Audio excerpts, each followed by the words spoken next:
transferred din po din. We tried requesting din po yung mag-request, but since nagkaroon po ng possible implementation po ng CPCS, as far as I could recall po, meron pong unang CPCS na EO203 na na-defer po siya and eventually naging EO150. Ma'am! So every time po, No, stop, shut up, sorry. Kayo po dyan sa board, pag nagkakaroon ng board meeting.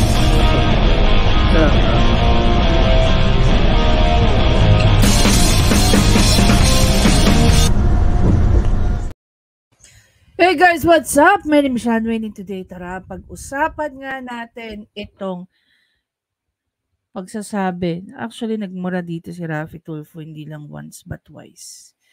And after that, sinabihan niya ng shut up. Itong kausap niya na sinabihan ng shut up, napakataas po ng katungkulan nito sa PAGCOR. Okay? Dito, hindi lang nagpaka-grandstanding si Raffy Tulfo. To the highest level ang pagiging kupal niya dito. Alam niyo kung bakit? Okay, alam niyo kung bakit? Panoorin muna natin to. Medyo mahaba to guys, pero panoorin niyo mabuti. So every time po, no, stop, shut up, sorry. Sorry. Yun lang po. Oh, tangina, ay, sorry. What? Hindi ko po alam yun. No, imposible. Miss Sharon Quintanilla, magkano? Huwag ka magsinungaling dito. Tumas ka kayo, tumayo kayo, magkano kayo? Ipaut niya ito. Sinungaling daw ang loko. Ano po, yung huling-huling statement po niya na sinabi na lahat daw po nang nag-apply in-absorb. Just to let you know po, ako po ang unang-unang nag-apply sa CF New Coast po. And as of now po, nakapasa po ako sa first interview, pero yung second interview po, hindi na po ako nabalikan. Marami na pong na-absorb, pero hindi pa po ako nababalikan ng New Coast. Ilan po yung hindi na-absorb, Mr. Samson? Sir, sa 938 po na nag-apply po, sa 938 po na tinanggal po nila, hindi po nila na-meet yung requirement po na mag-absorb ng 50%. And take note po, 50% lang? Opo, ang nilagay po nila sa provisionary license po kasi is 50%. So, New Coast is required to absorb 50% of the employees po who are existing na nagtatrabaho po sa New Coast, PAGCOR New Coast. Ngayon po, hindi po nila na-meet yun. Kasi po, hindi naman po, una po, hindi po kami in-absorb. Ano po natin, himayin po natin para mas maganda. Ang ginawa po kasi ng New Coast management is pinag-apply po nila kami imbis na in-absorb po nila kami. Pagkaiba po kasi yun. So, ang nakalagay po sa PL is to absorb the employees. Ang ginawa po nila is pinag-apply kami. Okay, so therefore, Mr. Salvosa, ang gusto ko mangyari dito, lahat, 100, not 50%, lahat ng mga empleyado sa PAGCOR na dapat ma-absorb nitong casino na nag-privatize na, binenta niya sa private, maliban na lang force sa mga empleyado, may mga problema. Okay? May mga administrative problem. Pero kung wala, dapat they all should be absorbed. Wala na application, dapat automatic na. Mr. Chair, kaya po may application yan kasi may tatlong option na ibinigay doon sa empleyado. So we wouldn't know kung ano ang gusto nila doon sa tatlong option. Yung tatlong option po kasi is mag-apply sila sa bagong operator, mag-apply ulit or magpa-placement doon sa mga natitirang position sa PAGCOR, or magtumanggap ng retirement or redundancy. So kung hindi po sila positively pipili noong any of the three, hindi po namin malalaman. Mr. Salvosa, kasasabi nga lang kanina Mr. Samson na hanggang ngayon, naka-second interview na siya, hindi na siya binalikan. At yung 50% requirement na i-absorb yung mga PAGCOR employees nung na-privatize na casino, hindi nasusunod. Ang gusto ko mangyari, 100% dapat i-absorb. And I understand na yung owners may karapatan na mag-hire ng kanyang mga tao. Siguro sa management, okay yan.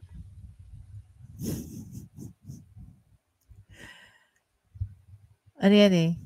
Ito yung favorite na word namin sa mga kaarmado. Self-defeating. Sasabihin niya 100%, tapos naiintindihan niya na may option yung mga new owners. So, pag napaprivatize ang isang casino, totoo naman na choice ng isang owner, no, ng new owner, whether or not i-absorb nila, whether or not pasalangin nila or mag-go through yung aplikante, no, sa recruitment process. Kung naiintindihan niya ni Raffy Tulfo, bakit niya sinasabi yan ngayon? No, bilang isa rin siyang employer. 'Di ba? Gusto maglagay ng mga manager niya, mga VP niya, karapatan yun. Pero dapat yung mga PAGCOR employees na matagal na sa work sa casino, meron silang security of tenure, respetuhin yun. Mr. Chair. Alam mo, sa totoo lang, dito lang sa Pilipinas, masyadong, ako, I'm pro for that. Okay? I'm pro for that. Pero for someone like Raffy Tulfo, to make that demand, you cannot do that to a corporation, to a private corporation. No? even siguro sa government, why are you going to hire someone na hindi naman qualified for a post?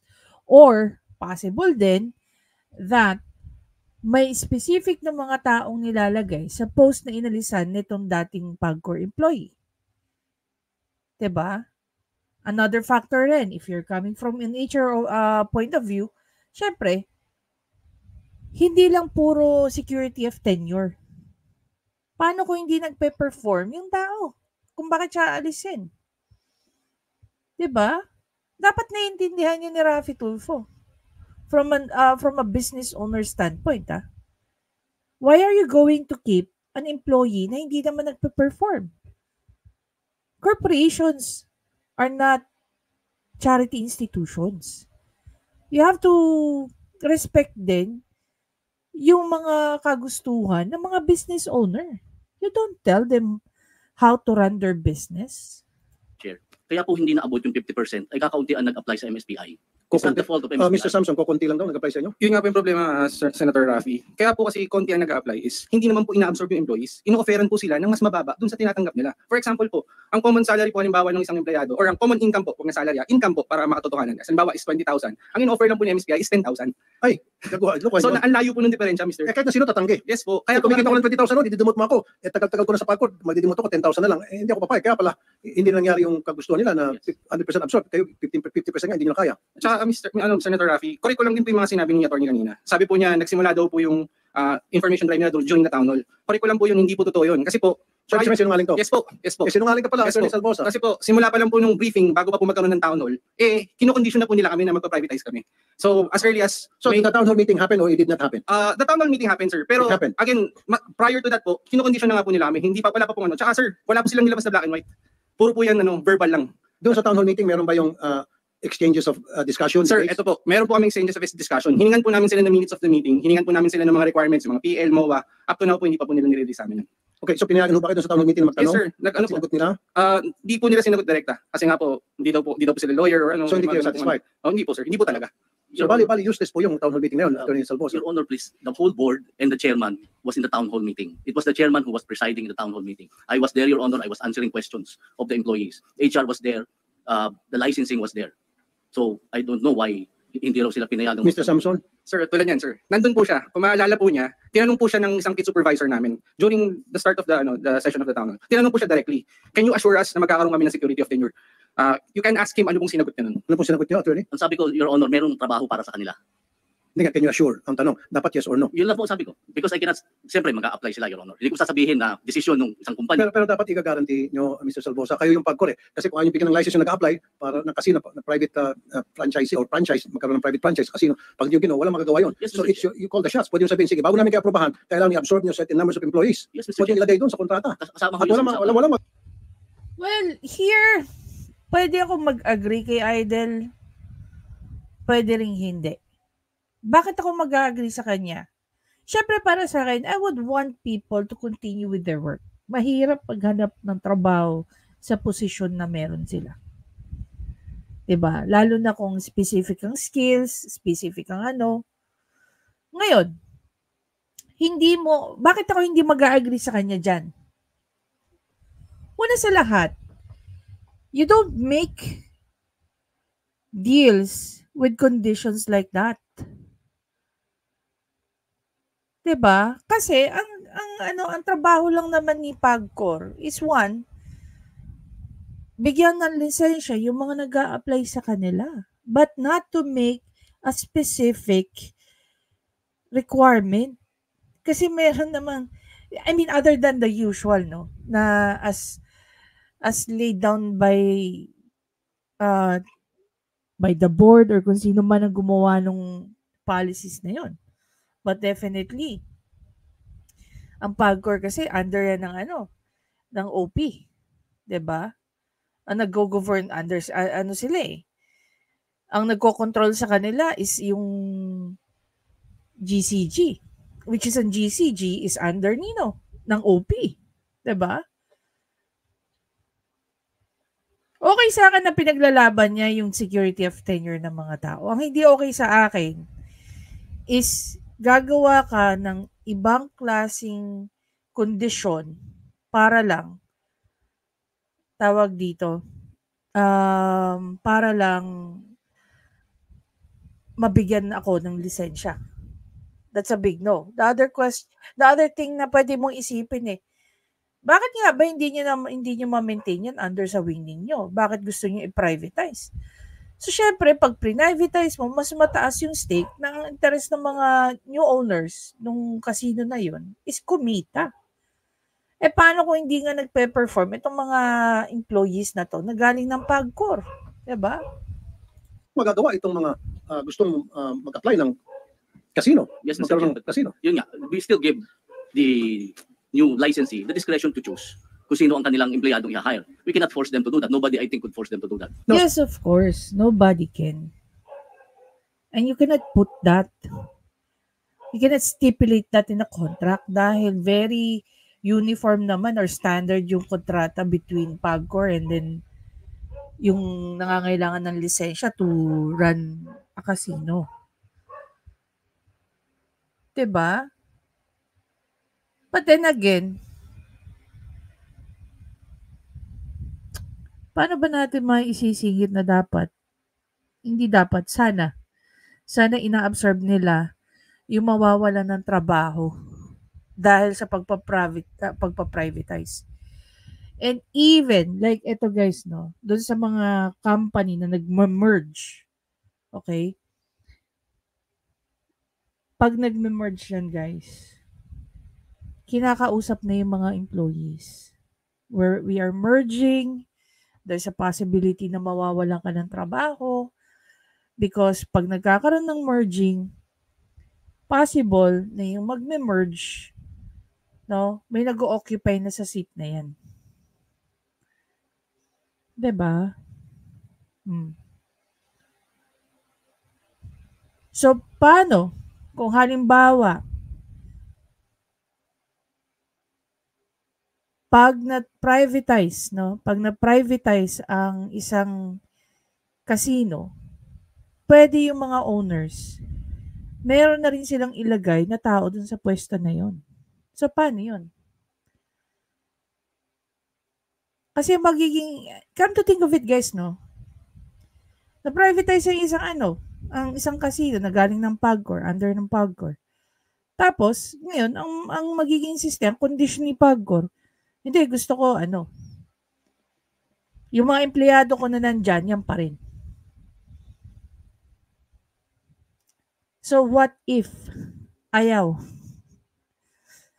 ng mga bakit nyo kami didiktahan? Pribado na nga kami. Diba? Kami yung magiging investors dyan, kami yung magiging financiers dyan. And then you're going to tell me kung sino ang dapat at hindi ko dapat i-hire? Kailangan package deal? Of course not. Diba? Hindi ganun ang patakaran o kalakaran sa kahit anong negosyo. Lalo na pag nagma-merging or from public to mapaprivatize. Thank God na lang kung mangyari 100% ma-absorb, diba? Oh, sir, I beg to disagree. These people na matagal ang tatrabaho sa PAGCOR, as long as wala silang problema wala silang administrative case, at okay yung kanilang record, for me, dapat i-absorb sila 100%. Maliban na lang doon sa may mga... Ganito ideal. ito ideal. Nanonood kasi ako kila Kaayo Ayan o.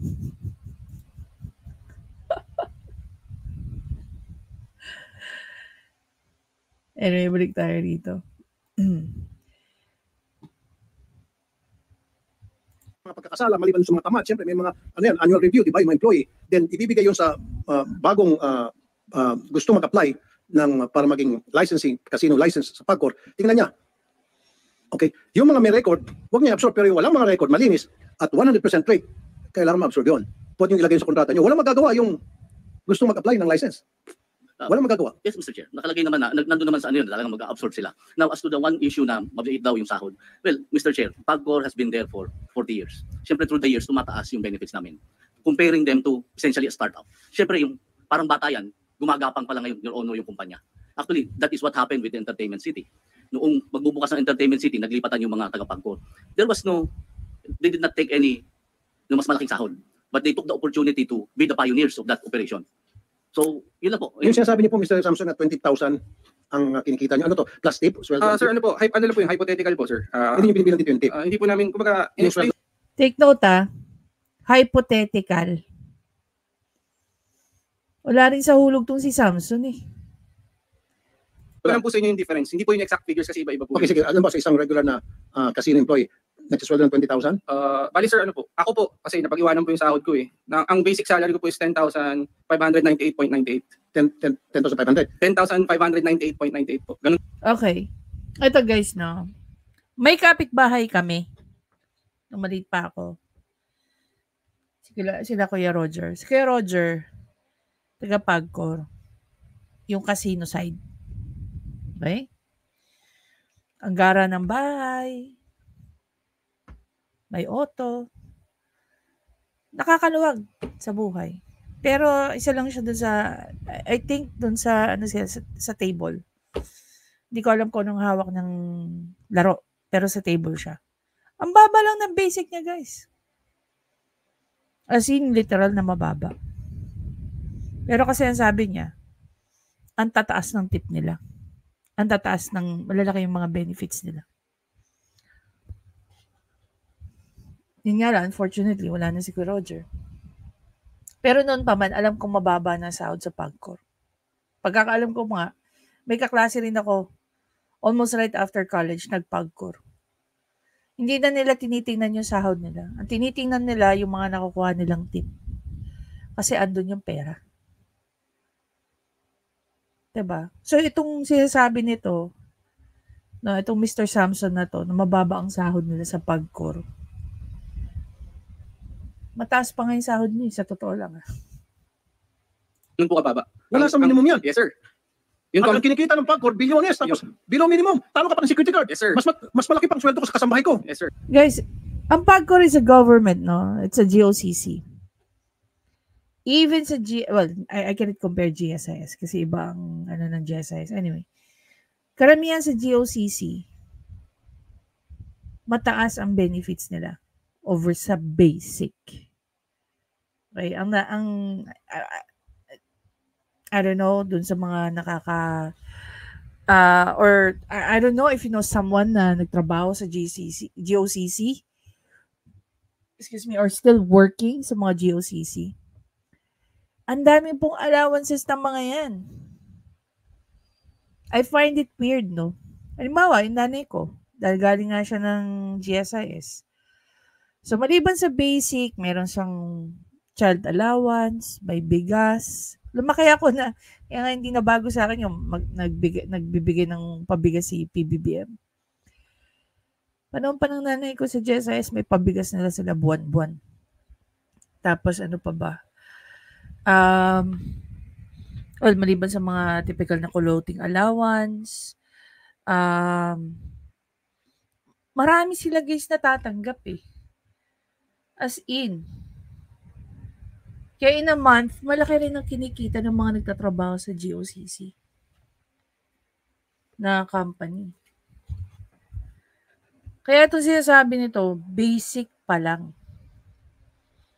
Hindi pa kasama dyan yung mga tawag dito, yung mga benefits. Now, ang tanong, ano ba benefits ng mga taga-Pagcor?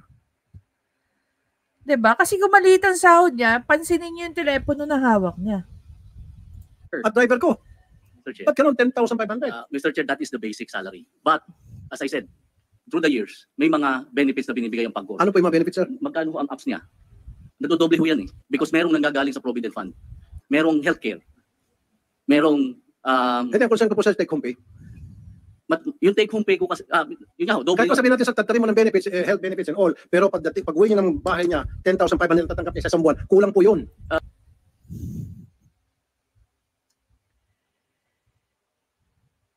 Ang layo naman ng take home pay doon sa sa sinasabi ni Idel. No? I highly encourage doon sa mga taga-government employee, mga government employee lalo na sa GOCC. Okay, kindly, wag niyo lang i-share yung figures. At least ibigay niyo lang yung idea na ano ba ang nasasama sa basic salary niyo na nakukuha niyo every cut off, no, every sweldo niyo. Okay? Kasi even yung mga kaklase ko na nag-work ngayon sa government, sila na rin na nagsasabi, maliit ang basic nila pero marami silang benefits. No, mas malaki pa ang natatanggap nila. Kung aasa sila sa basic nila, it will not even be enough. Pero because of the benefits, kaya lumalaki ang sahod. Mr. Chair, Sa Dapat yun yung nililinaw. No? Kung hinahayaan ni Raffy Tulfo magsalita itong mga to, di mas lalo natin naiintindihan. Then doon natin maka-qualify na oo, mababa nga sahod. Diba? But we're still talking about the basic. So on the top of the basic, ano-ano pa yung natatanggap nila on a monthly basis para malaman natin magkano ang total take-home pay ng tao. Ngayon, kung mababa pa sahod mo, sagad ka naman sa utang because meron kang mga bisyo sa buhay, hindi na yung kasalanan ng employer mo. This is regardless kung ikaw ay taga-PAGCOR o hindi. sa isang pamilya na dalawang anak. Mr. Chair, ang sabi ko nga kung doble yun. Because of that release no sa provision. Magkano po magkano take home pay niyo po? Sir, una po muna. Magkano po yung regular? Ano po magsasabi kasi matagal na po ako sa PAGCOR since 1986. Ang basic salary ko is 15,500. Mayroon din akong allowance lang. Kasi hindi mo naman pwede makompute yung allowance sa retirement pay. Kasi po sa 15,500 na sweldo niya, ilang taon na kasi pa? Now, he's after retirement. Okay? Dito maintindihan ko siya. 37 years. And take note, hindi sila under ng GSIS but SSS. So there's something that needs to be done with PAGCOR. And knowing that ang PAGCOR under pa ng OP. 37 years, hanggang ngayon, 15,700 ang sweldo niya. Wala pa sa minimum. Again, Mr. Chair, that is the basic. Regardless, sir. No. No. Basic is basic. Sige, naintindihan ko ang basic. Pero dapat, ang basic pay niya, that 37 years na siya sa PAGCOR, hindi na dapat 15,700. Ano ba pwesto ni Sir? Yun ang tanong. Anong pwesto ni Sir? Kasi hindi sila nagkakalayo ng basic ng tatay ko eh. Pero, ang nanay ko, doble. Kasi mas mataas ang pwesto ng nanay ko sa tatay ko sa opisina. Doble.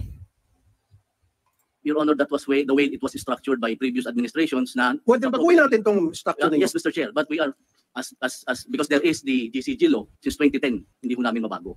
We are just now applying for the CPCS. Okay, ano ba yung GCG na sinasabi nila? Guys, this is GCG. Okay?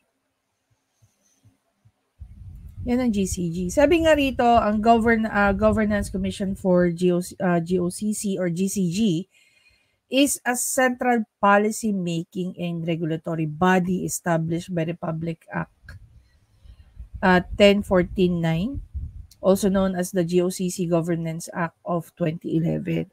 Its primary mandate is to safeguard the state's ownership rights and ensure that the operation of the government-owned and controlled corporations are transparent and responsive to the needs of the public.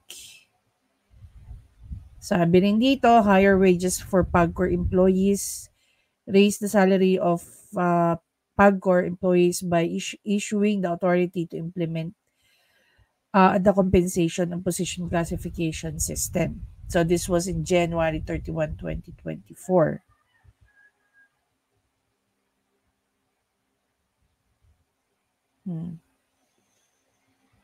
New appointment. PBBM appointed a new executive director and 3 office directors of the GCG. Diba?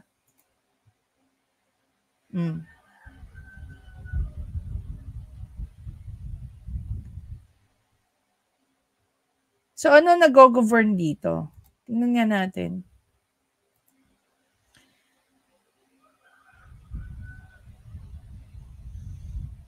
Otherwise known as the GOCC Governance Act of 2011 as the central policy making and regulatory body mandated to safeguard the state's ownership rights and ensure that the operations of the GOCCs are transparent and responsive to the needs of the public. Towards this end, it empowered the Governance Commission oversee the selection nomination of directors and blah blah blah, institutionalize transparency, accountability, rationalize the sector through streamlining reorganization, merger, establish compensation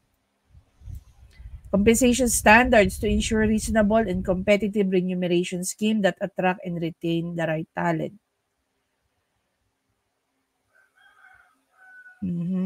Appoint members of the commission and 2 ex-officio members of the DOF secretary and the DBM secretary. The Governance Commission has introduced major policy reforms such as the fit and proper rule of appointive. It established the performance evaluation that enable GOCC to identify their strategies for development and achieving breakthrough rules. Babasa nyo ba guys? Sorry.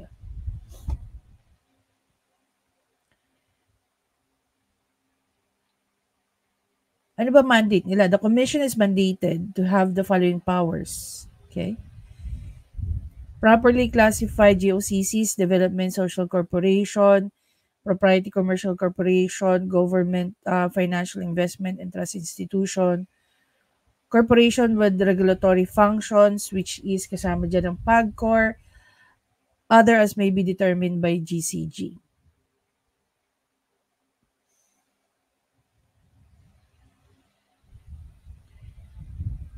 Conduct compensation studies develop and recommended. Conduct compensation studies, develop and recommend to the President a competitive compensation and remuneration system which will attract and retain talent at the same time allowing the GOCC to be financially sound and sustainable. After conducting a compensation study, develop a compensation and position classification system which will apply to all officers and employees of the GOCCs, whether under the salary standardization law or exempt from, and shall consist of classes of position grouped into such categories as the commission may determine, subject to the approval of the president. Subject to the approval of the president. So tatandaan yung mabuti ito guys, no? Kasi mamaya dito lalabas ang pagiging kupal ng idol natin. No? While ini-explain nito ni ma'am, no? Doon yung part na binarabara to ni Raffy Tulfo. Okay, ito si ma'am. Break tayo.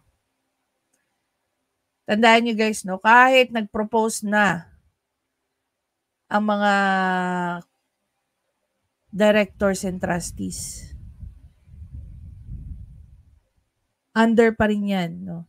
Nakasalalay pa rin yan sa presidente kung i-approve yan. Kita nyo naman. Na bago po yung CPCS, doon po lataas yung basic. But we have to go through that process, Mr. Chair. Yung mga matataas ng pitsa sa PAGCOR, nagsiyaman na naging bilyonaryo na, alam niyo naman yan eh. Samantala mga empleyado, yung napapakanda ko ba, meron kayong mga empleyado, mga boss niyo dyan, pag lumabas sa kalye, 10 karapan na bodyguards. Bakit magbabodyguard pag marami-rami? Takot pa siya na, dahil kumikita limpak-limpak sa lapi, samantala yung mga tao niya, bari-bari kinikita. Yun lang po naging problema namin since 2010, Your Honor, yung pong CPCS. No sir, well, we have to revisit that CPS law kung batas ba yan para magkaroon ng adjustment at itong mga employees sa PAGCOR na pagkatagal-tagal 37 years. Is it a batas or a policy na ginawa ng GCG? Diba? Normally kasi guys, ang mga administrative agency, meron silang quasi-legislative at saka quasi-judicial powers. So here, makikita natin under kay GCG, meron silang quasi-legislative powers. Kasi gumagawa sila ng policy at ini-implement sa mga government-owned corporation. Diba? 15,000 pa lang, Senator Coco. I'd like to acknowledge the presence of Senator Coco Pimentel. Now, ang tanong dyan, pwede bang gumawa ng batas itong mga to na panghiham masukan ang policies na ginagawa ng mga GOCC under ng GCG? 15,700 you said? 15,500 po. 15,500, Senator Coco. 37 years, 37 years. yung kanyang basic pay. Hindi makatarungan yan. Sabi mo, meron batas. Well, I'd like to see that law and we'll revisit that. Again, it's not for him to show you, it's for you to find out. Ang hilig nito na magpaano, 'di ba? Kung napanood niyo yung previous kong reaction, mismo yung kapatid na ang nagsabi. Diba? Mismo na yung kapatid na nagsabi na ikaw nag-aakusa, ikaw ang magpakita ng patunay sa pag-aakusa mo.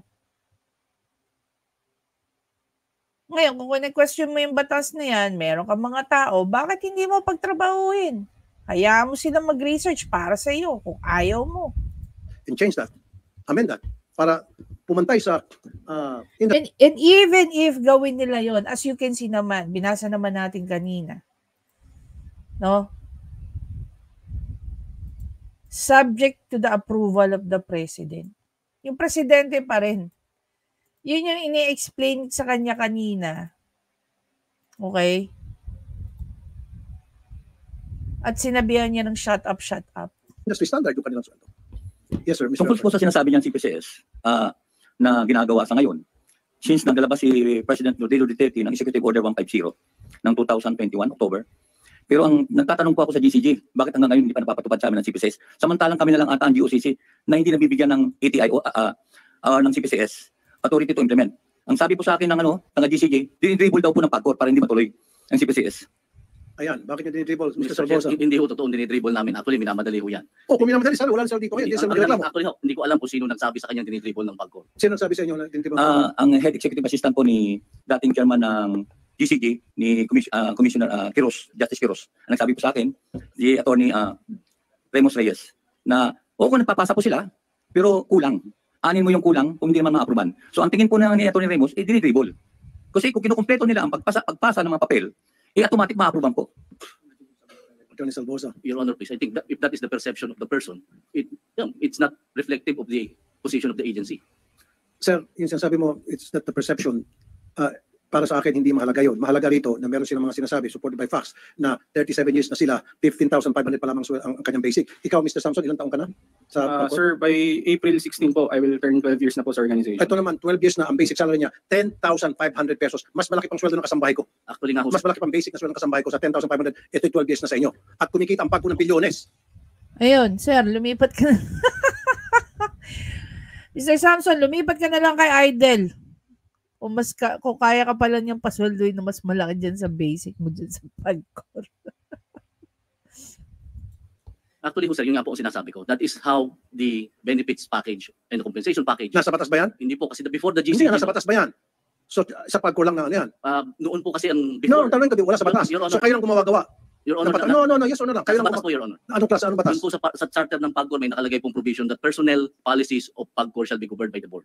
Governed by the board. So, kung gano'n, governed by the board, kayo dyan sa board, sabihin nyo kung magkano yung dapat maging basic nila, that should be up to the market standard, industry standard. Wala sa industry standard to, 37 years, 50. Ito, nagkukupal na siya dito. No, nagkukupal na siya dito. Kasi, even if, balik tayo ha. Excuse me, tingnan niyo yung mandate.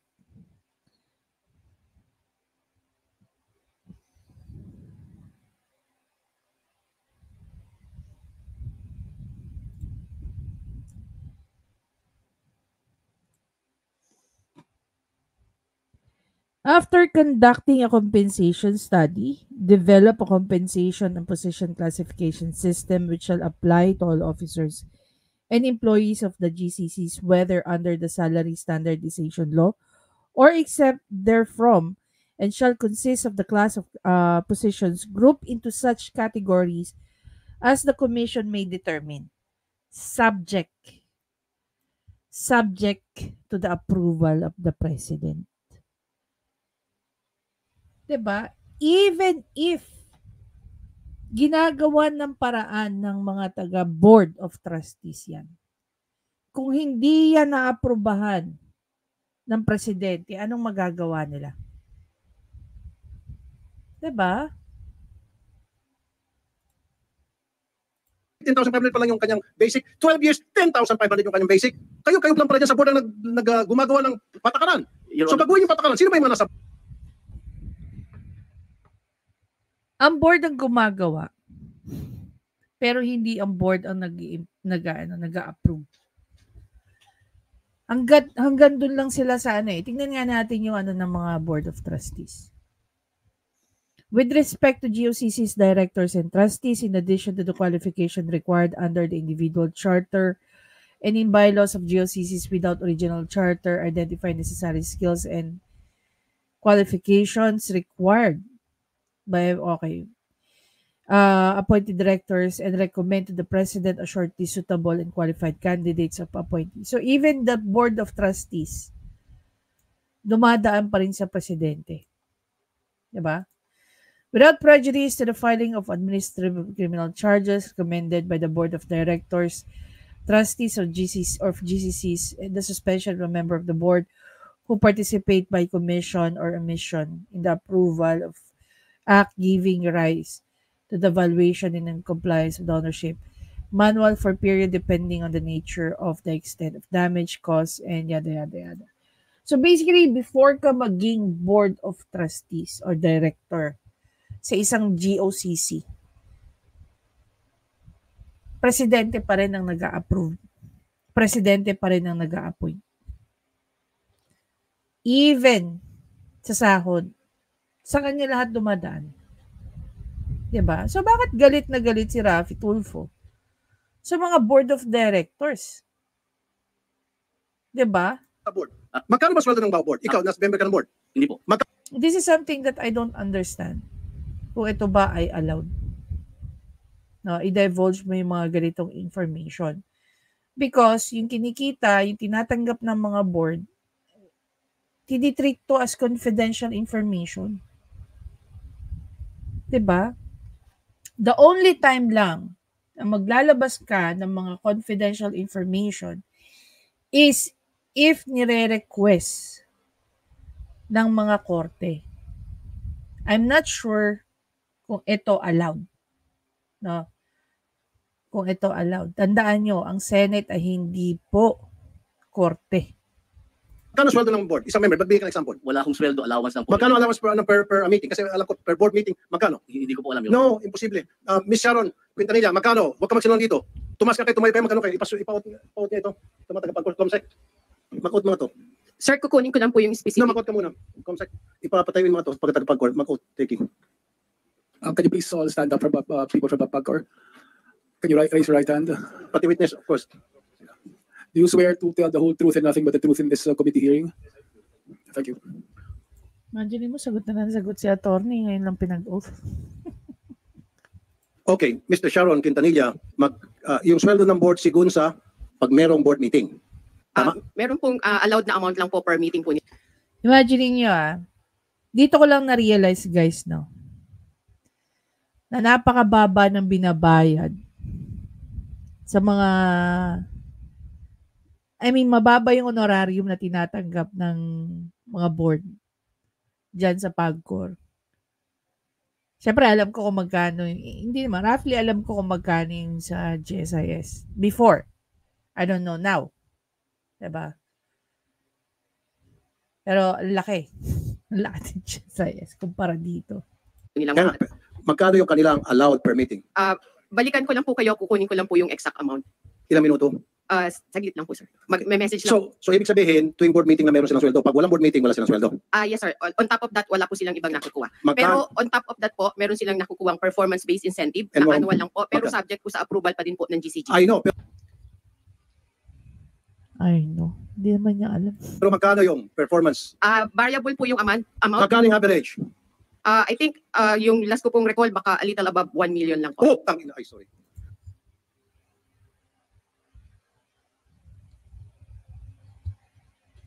Grabe. Pangkanto style talaga to. Pangkanto style talaga tong si idol natin. 1 million performance. A year po yun, sir. Kaya nga, performance lang ito, pwera pa doon sa per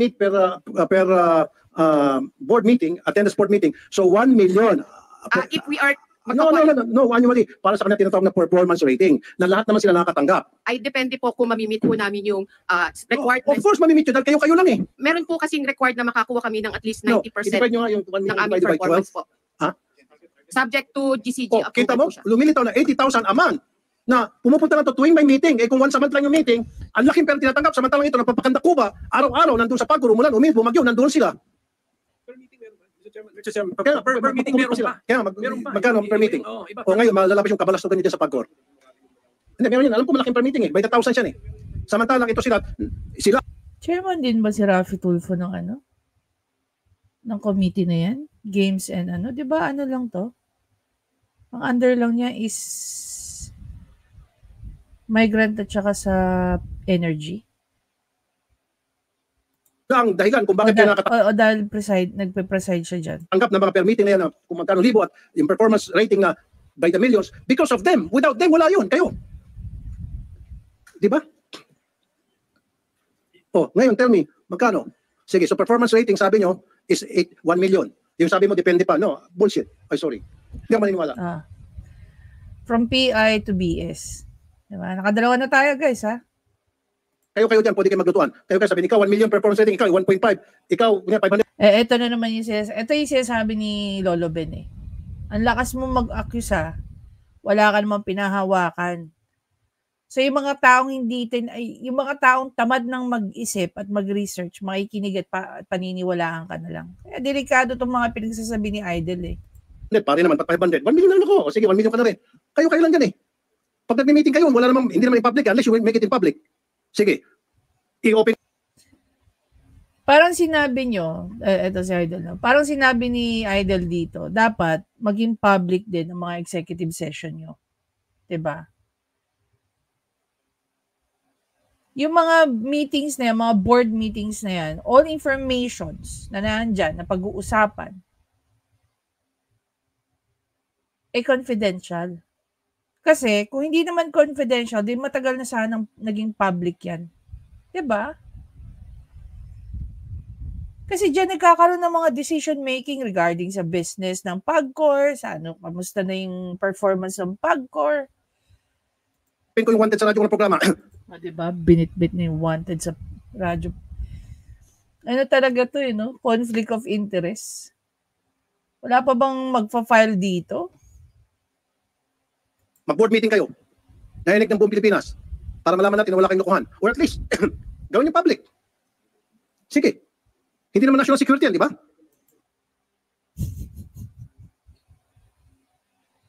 Wala talagang alam to. Oh, kailangan dapat open to the public yung inyong board meeting. Pag in-open mo yan sa public, dapat lahat ng board meeting ng GOCC ay open to the public. Ang tanong, bakit nga ba hindi yan ginagawang open to the public? Because more often than not, yung mga dinidiscuss dyan are highly confidential information. Diba? Scholar. Kalad ka rin lang yung TV program niya.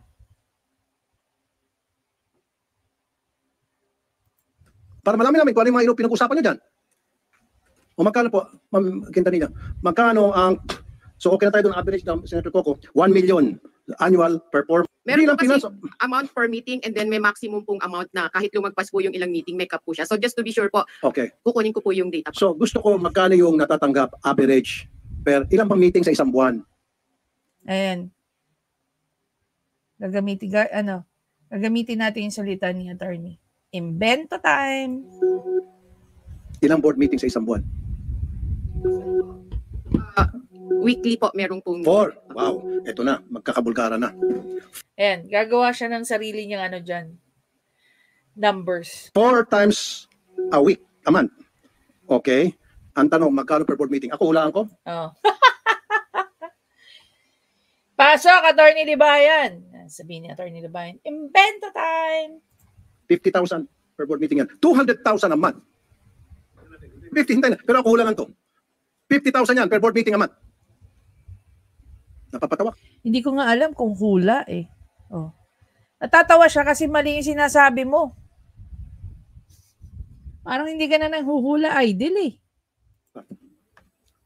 Kung sa SSS ka, mas mataas pa. Kayo pa kaya? Sa mga SSS.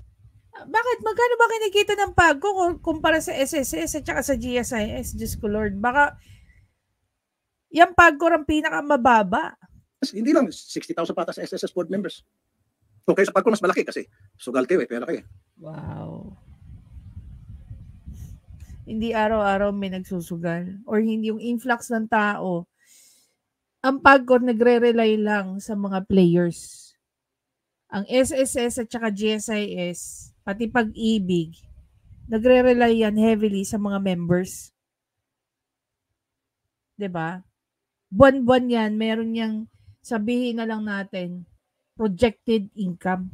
Dahil nga sa number of contributors. Tsaka nakacycle yun eh. Kumbaga guaranteed na ito yung papasok because sa number of members plus every month, 'di ba, na sumasahod. Yes, Mr. Alvarez. Ang alam po namin ay twice a week sila nagmi-meeting. Hindi, sabi niya 4 times a week daw eh. Hindi, 4 times a week. twice a week sa week. Kaya, Twice a week. So 8 times. opo, Oh, yun ang alam po namin. 2 times. Naku.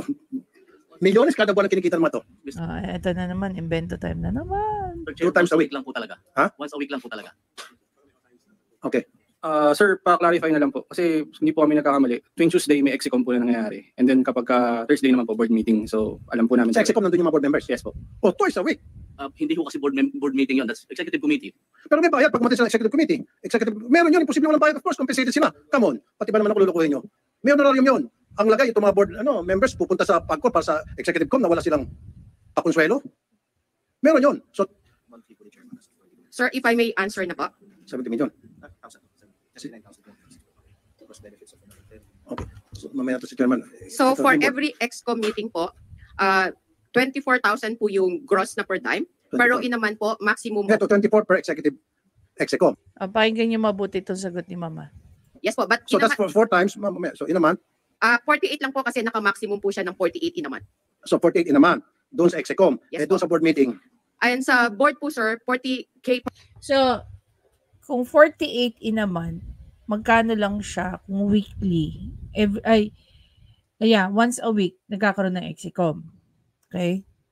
per board with maximum of 80K per month. Okay. So basically, 80K plus 24, 104,000 for a board member. Napakababa niyan, guys. Napakababa niyan. Barkada ko nagtatrabaho sa isang private core. 3 beses ang laki ng sahod niya. Napakababa niya for a board. Mas mataas pa yung board kaysa sa pwesto ng barkada ko. Oh. Okay, sige. 80 plus 40. Oh, see?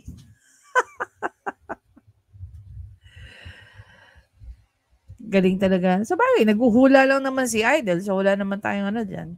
Yun lang, yung hula niya, hindi. Kaya natawa lang si Ma'am eh. Diba? Kasi hindi man lang lumapit doon sa hula niya. 48? So, 28 po. 128 ang per month ng isang board member. Plus, yung 1 million a year, so i-divide mo yan sa 12, 80,000. So equals to 200,000 a month ang sweldo ng mga board members.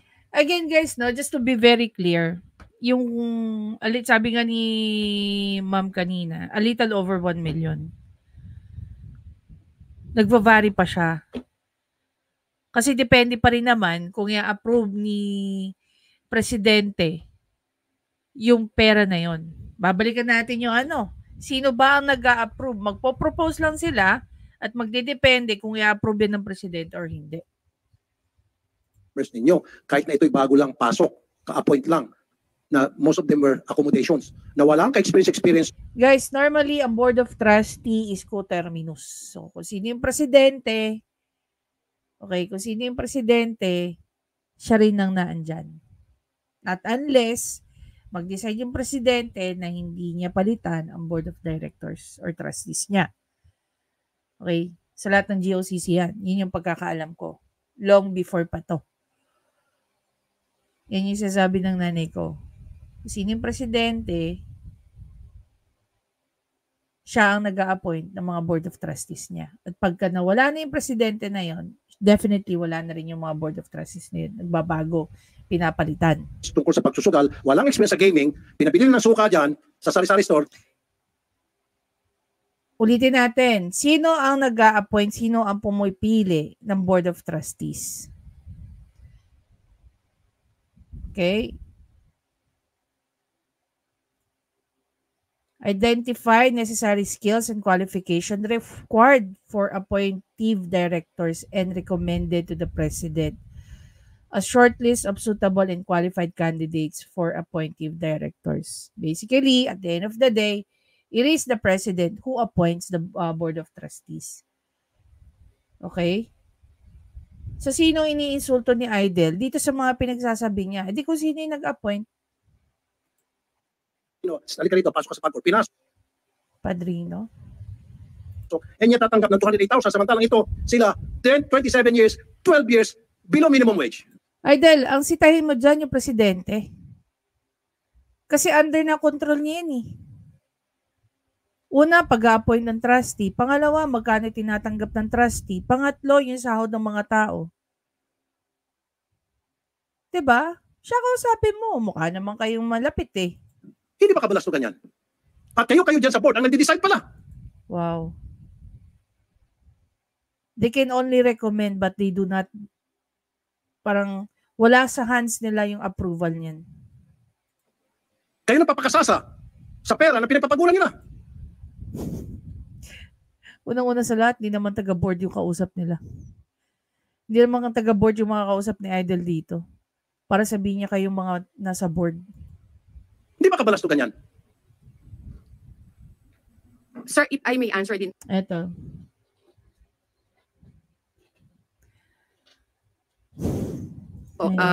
Yun po kasi yung compensation ni PAGCOR ay hindi po kami allowed na basta nagtataas. Subject po siya sa review at approval ng GCG. And Anong board?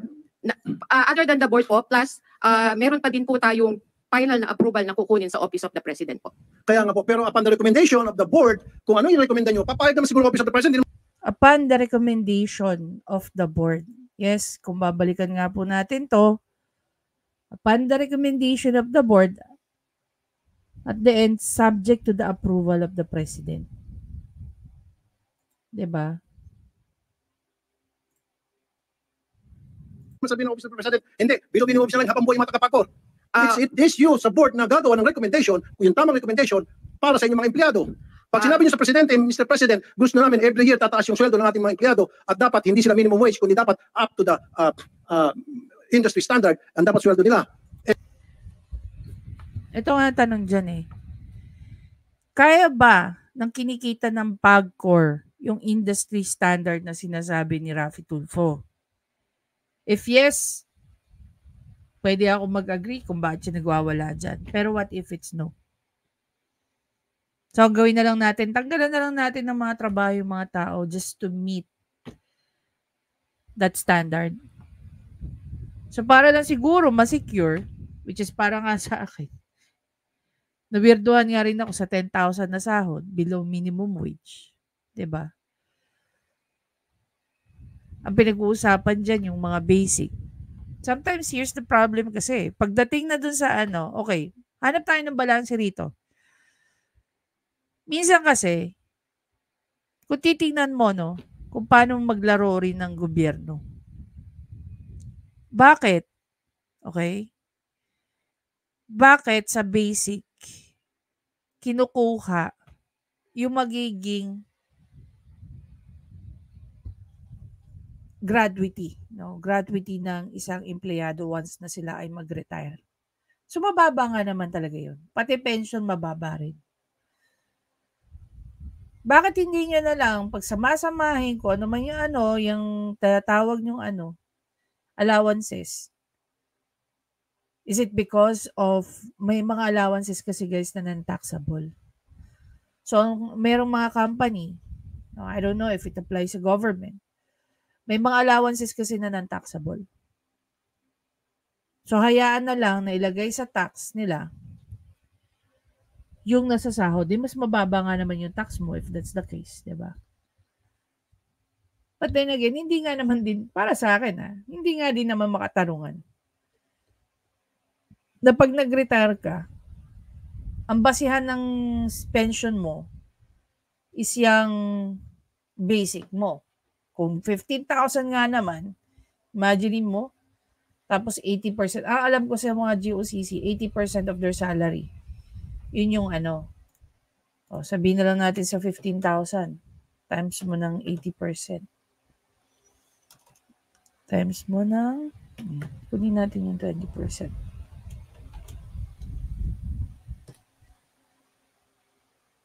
So, yung pension ng tao, 13. May mabubuhay pa ba sa 13? Diba? Tuloy. And of course, sasabihin ng Office of the President, alam mo sabihin ng Office of the President, masyado malaki yan. Kailangan apihin natin yung mga empleyado nyo, gawin natin 12,000 na, 15,000 na, kahit 37 years, walang pakialam. Meron ba ganun kasi Presidente pag-isip? Wala. Kayo lang dyan sa board. Dapat ito si Raffy Tulfo, sinasabi niya yan sa harap ng Presidente. Diba? Dahil hindi niya kayang sabihin straight into kung sino man yung Presidente nag-approve ng last salary na yun. Well, I hope na hindi naman si hindi naman si Pinoy, di ba? Pupunta ba siya sa punton? Hindi. Kung sino man yung huling presidente na nag-increase sa sahod ng mga yan, diba? Which is, yun nga, si PRRD yata. Sabihin mo yan kay PRRD. Huwag mong diinan itong mga board of directors. Diba? If I may answer din po din, we tried requesting din po yung mag-request, but since nagkaroon po ng possible implementation po ng CPCS, as far as I could recall po, meron pong unang CPCS na EO203 na na-defer po siya and eventually naging EO150. Ma'am! So every time po, No, stop. Shut up, sorry. Oh, see? Kupal, diba? Kung hinahayaan niyang mag-explain yung tao, diba? Ang hindi ko rin maintindihan, nandiyan dyan din si Senator Coco Pimentel. Di ba kayo nahihiya mga senador na may ganyang klaseng senador na kapwa nyo pa tapos nakakasama nyo pa? Sa harap nyo, nababasto sa mga resource person. Gaya ni Galvez, gaya ng isang abogado, gato karaming resource person ang kailangan mabastos dyan.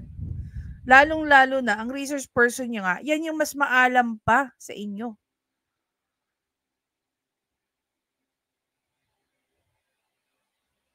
Diba?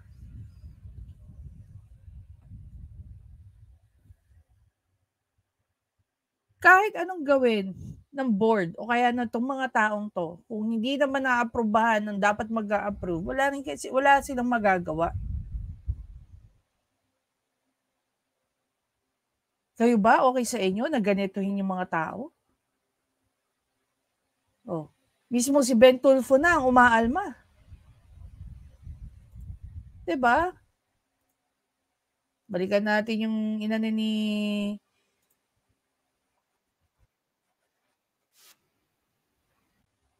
kapag ang sino man inimbita as resource person para maimbestigan sa Senado, pasalitain nyo naman. So every time po, No, stop. Shut up, sorry. See? Sige nga guys. Sa tingin nyo, paano natin may intindihan tong mga taong to? 'Di ba? Part ng pinaglalaban ni Raffy Tulfo, sinusuportahan ko siya dyan. Pero the way he talks to the person, 'di ba? Lalo na, obviously, wala siyang alam sa mga pinagsasabi niya sa kinabubukan ng bibig niya. 'Di ba? Nagagalit ka sa board of directors. Pero hindi ka nagagalit dun sa nag-a-approve.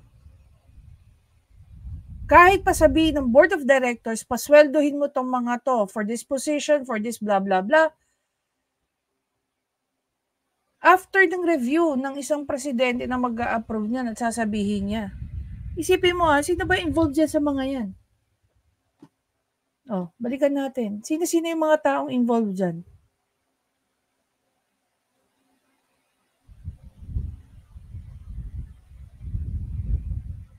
Balikan natin. Pagdating sa kaperahan, imagine niyo sino-sino yung kasama nila dyan. The GCC has 3 appointed members of the commission and 2 ex-officio members, the Department of Secretary and the DBM. Definitely, pag may proposal na binigay, ipapastudy niya kung ano recommendation din ng mga to, i-consider din yun ng presidente, even before niya i-approve yan. Diba? Tapos, ang didiinan ni Raffy Tulfo, yung mga board of directors ng isang GOCC gaya ng PAGCOR. Oh. Tignan mo, nagkakaroon pa nga sila ng conducting study for development and compensation and position classification system. Naiintindihan ba ni Raffy Tulfo yung mga ganitong bagay? I don't know. Ayokong maging gaya niya. Sabihin ko malamang hindi. Diba?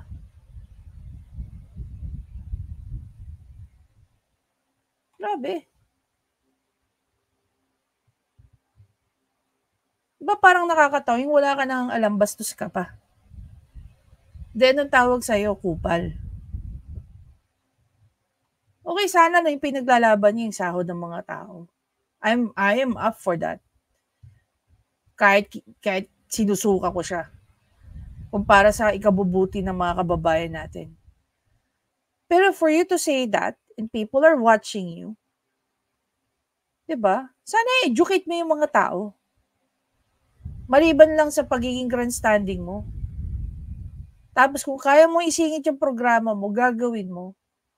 Panoorin mo kaya si Attorney Claire. Diba? Isang malaking conflict of interest yung pinagagawa mo.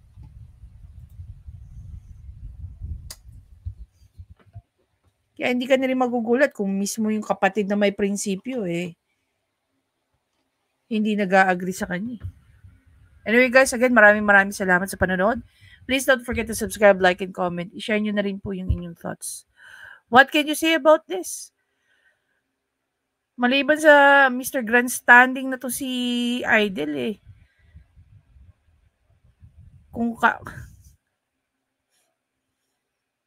kahit kailan, para sa akin guys, no, kahit kailan, never magiging magaling ang isang taong bastos.